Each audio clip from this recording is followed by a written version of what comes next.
Hey everyone, welcome back. Happy Wednesday. Today I am going to make a red lentil stew.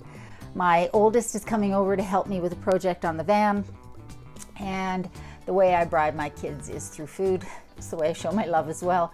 And this is a super easy recipe. I'm going to show you what the ingredients are, and then I'm just going to prepare everything, come back on and show you how it's assembled. Again, super easy, freezes well, makes lots of leftovers which are yummy, and I think you'll really enjoy it. Here are the ingredients we're going to need for our red lentil stew. We need some oil to saute the onions with. I'm going to use olive oil. If you're oil free, just saute with water.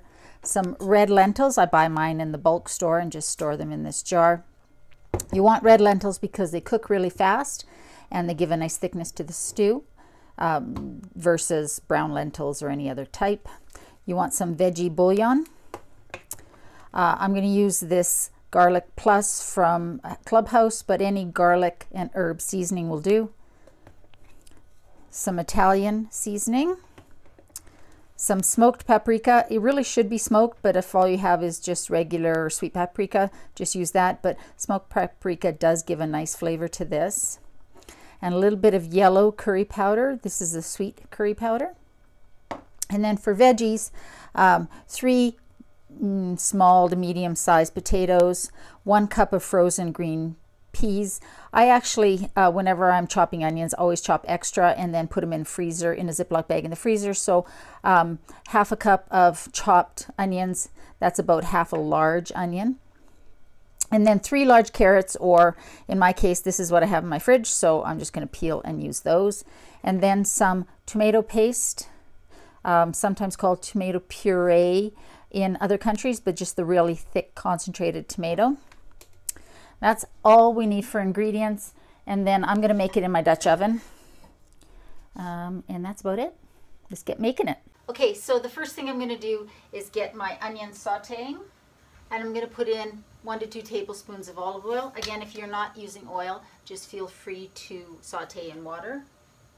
You know, I really recommend that if you're ever cutting an onion, you know, you only need half an onion or a little bit of onion for a recipe. Cut the whole thing, cut a couple, put them in a bag in your freezer. It makes life so much easier when you're cooking, especially on a weekday. So we're just going to let that come up and start to saute. I've chopped my carrots into bite-sized pieces. And I'm just going to finish chopping up my potatoes into little cubes that are also bite-sized. I have a hard time making a soup.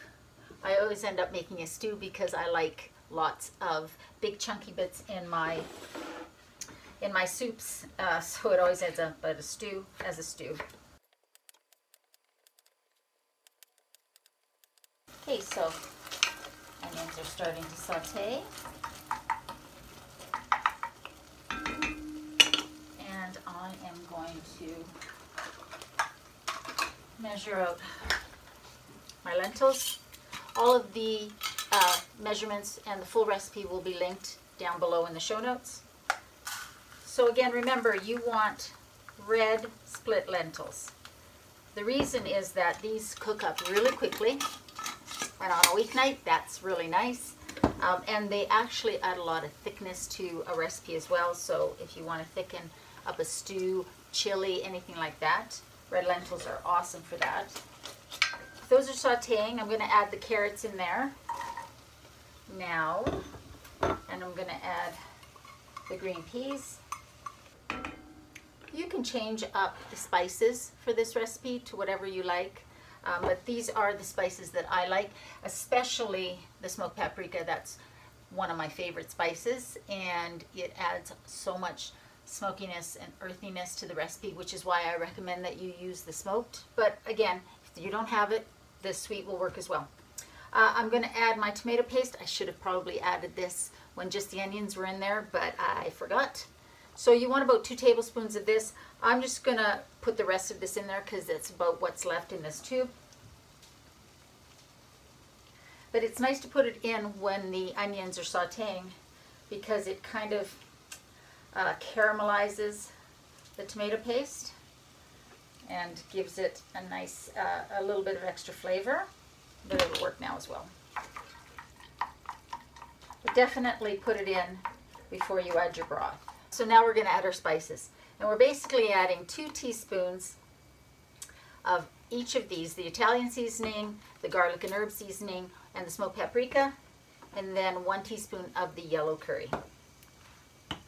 Like I said, super easy recipe and really tasty. And as with all stews, it actually is better the second day because the flavors really meld. So leftovers are always awesome with stew. So 2 tablespoons of the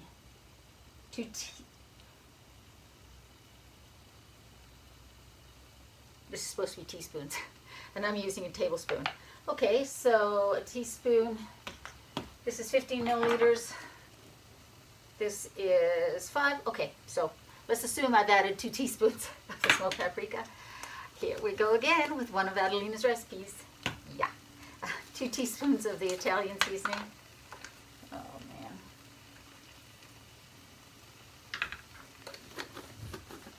And I said it right in front of you guys. 2 teaspoons of each of those, and I grabbed the tablespoon. 2 teaspoons of the garlic and herb, whatever garlic and herb seasoning that you like. If you don't have it, just use garlic powder. And then 1 teaspoon. Half teaspoon if you're not sure about curry. Leave it out if you're not sure about curry, but I like 1 teaspoon. And again, this is the sweet yellow curry, not hot. So that's all the spices that we need. Let's give this a good stir.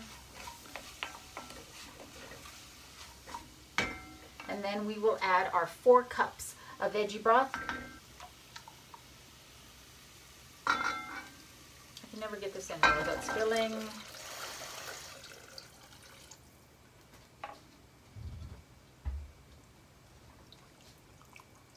Now I haven't added salt or pepper to this yet. I'm just going to give this a stir and then taste it and see how much it needs. I definitely always think salt and pepper should be to taste because not everybody likes the same level. Yep, it needs salt. I'll add a little bit now, and then I can always add a little bit more at the end. And I'm going to add a little bit of pepper.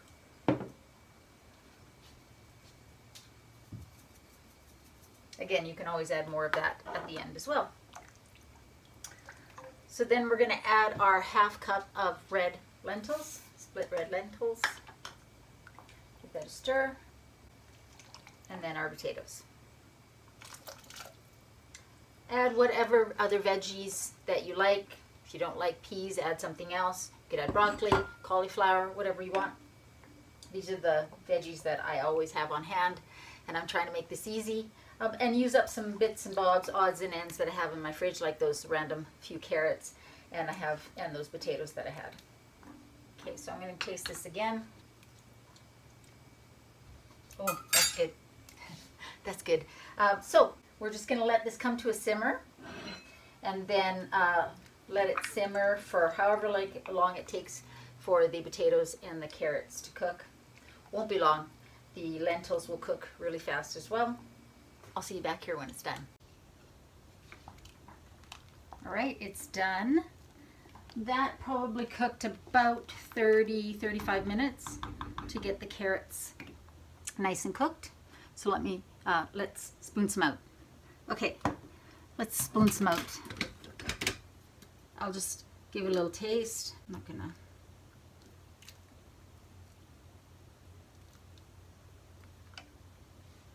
Can you see how good that looks? Oh, the house smells so good.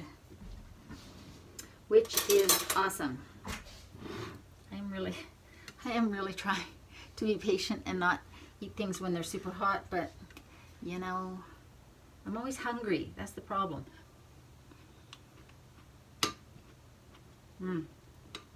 That's really good. So just cook it as long as it takes to get the vegetables nice and cooked. Not too soft, obviously. And then the lentils will have a little bit of texture, but they'll be pretty soft. This is a fantastic recipe for a family. It makes a big batch, as you can see. It does freeze well but mostly I just have it for leftovers. I will send a bunch home with my kid tonight. Let me know if you try this recipe. Let me know what you think and what additions, changes you make to yours, because my recipes are just the beginning. They're, as you've noticed, there's nothing super complicated about my recipes. It's basic ingredients that you probably already have in your pantry. If not, that you should probably have in your pantry, because they're so easy to use. They're not expensive. Red lentils are super cheap. You can buy them at the bulk store. You can buy them at the dollar store. Any grocery store sells them. Don't forget to subscribe. So I will see you next Wednesday. Here are the ingredients we're going to need for our red lentil stew. Here, whoops.